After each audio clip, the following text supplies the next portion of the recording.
Hi everybody, it's Kiara. Sorry, I look like a little bit of a hot mess today.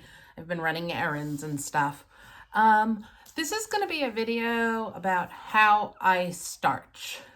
So I'm going to give a little bit of a brief thing about how I starch, when I starch, do I starch everything?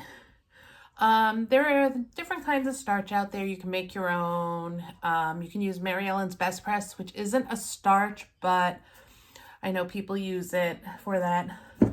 For the most part, I used to almost exclusively use this Faultless. When I first started quilting and using starch, I've used the Dollar Tree stuff. I'm not a fan of it. It doesn't get as crispy as I like it. This is pretty good. When I started doing this was like $1.30, $1.40. Now it's up to $2. About $2 a can. And I know that doesn't sound like a lot, but when you're doing a quilt and you're starching so much, it can get expensive. If I'm making a layer quilt, cake quilt, like something out of my Perfect 10 quilt, I am not starching because I need to make sure I have enough fabric, and starching causes the fabric to shrink. Now, I like my fabric crispy. I like my fabric rather crispy. It's like cardstock when I do it. So I have been using, this is an empty bottle, but I have been using Stay Flow. Okay. I have one of these continuous bottles, and as you can see, you cannot see through mine. I usually do this bottle half Stay Flow, half water, and I use lukewarm water or room temperature water, and I shake it before I use it. I do have to refill this quite a bit when I'm in a big starching mood, but it's okay. I'm actually looking into getting another one of those bottles, and I bought this off Amazon. But you can buy one. Walmart has a 2-pack of these bottles for $8.98. I haven't used a regular just spray bottle, like a spray cleaner bottle, because I don't have much luck with them, the cheapy bottles. They tend not to work great for me. I did see somebody who had, when you do bug spray, the bug sprays, I did see somebody have a big one of those, and I have been tempted to get a big one of those for when I'm starching, because I starch in a bathroom. I pulled out my block 8 of my designer mystery, and I have these 2 fabrics that I don't have enough of starched fabric in, so I have to starch these. So what I'm going to do is set up my station, bring my camera in there. The angle's going to be wonky, but hopefully you'll be able to see what I do and how I set up. I do it in a bathroom. I have a drying rack, but right now it's full of fabric for another block and for this. So I'm probably just going to hang these over my shower bar because they're only 2 little pieces. But I'm going to be doing a lot of starching coming up because I have Millie's dresses here, and I plan on doing that. I generally starch all my designer mystery blocks. Anything Lori Holt, I generally starch because I love Lori Holt, but she seems to like teeny tiny pieces.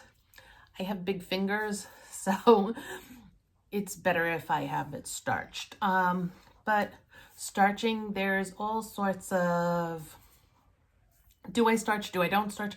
It's a personal preference. But I will say, since I started starching, my points and accuracy are a little bit better, so I'm happy with it.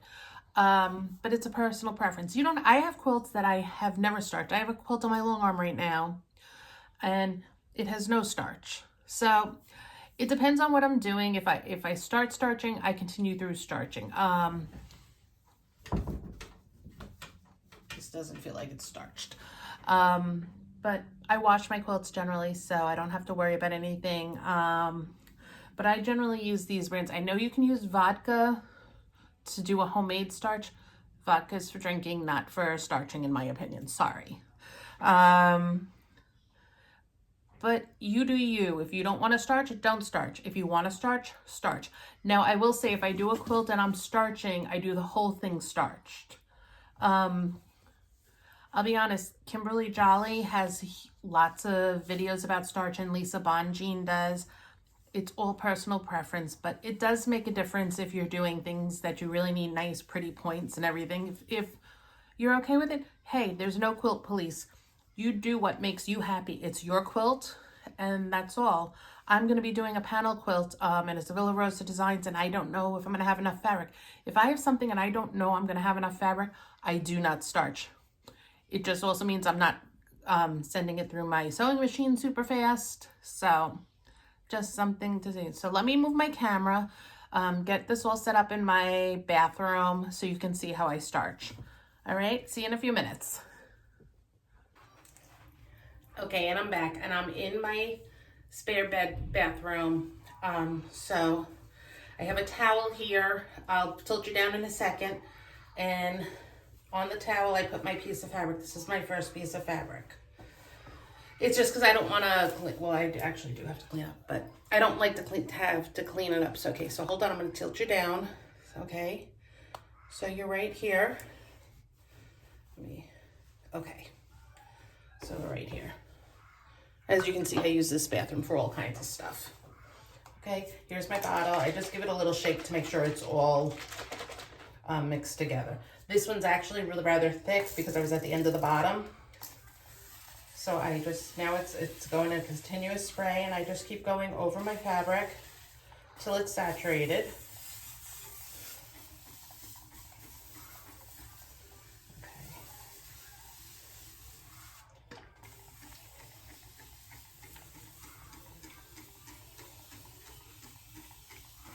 My nozzle's a little bit clogged. I can hear it, and I actually can see it as I'm doing this. Okay, so as you can see, I have a little bit of puddling on this, so I just take it over, and I have a little bit that didn't get into all the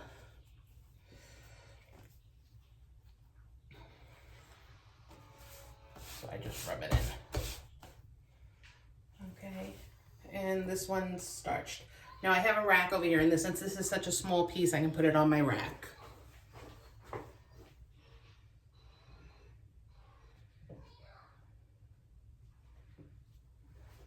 Okay, and then I just have this one last piece, so I do the same thing. I open it, put right side down. This is a fat quarter. I don't think the other one was a fat quarter. And I just do it again. I don't mix starches. So if I start this quilt with Stay Flow, I use Stay Flow for the whole quilt. If I start it with the Faultless, I use Faultless. I don't know. I don't think it would make a difference. I really don't think it would make a difference, but that's just something.